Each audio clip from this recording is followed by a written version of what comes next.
এলাকার লোকেরা ধরছে, কিরে তোর তো বিয়ে হয় নাই, বাচ্চা পাইলি কই? বেশ্যা বলে, ওই যে আল্লাহর ওলি জুরাইজ আমার সাথে অপকর্ম করেছে, আমার পেটের বাচ্চার বাবা হলো আল্লাহর ওলি জুরাইজ। সবাই মিলে গির্জা ভেঙে জুরাইজকে রশি দিয়ে বেঁধে জামিনে নিয়ে আসছে। জুরাইজ কয়, আমার অপরাধ কি? অপরাধটা বলো। সবাই বলে, তুই অপকর্ম করেছিস এই বেশ্যার সাথে, তোরে আমরা মৃত্যুদণ্ড দেব। জুরাইজ বলে, ঠিক আছে মৃত্যুদণ্ড দিও, মরণের আগে, মারার আগে 2 রাকাত নামাজ পড়ার সুযোগ দাও।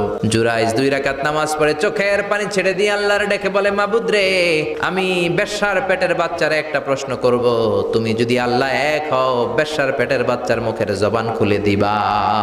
এবার জুরাইজ বেশ্যার পেটের বাচ্চার দিকে ইঙ্গিত করে ডেকে বলে, ও পেটের বাচ্চা, তোমার রব যদি আল্লাহ হয়, তোমারে আমি প্রশ্ন করব, তুমি সবাইকে জানিয়ে দাও তোমার বাবাকে।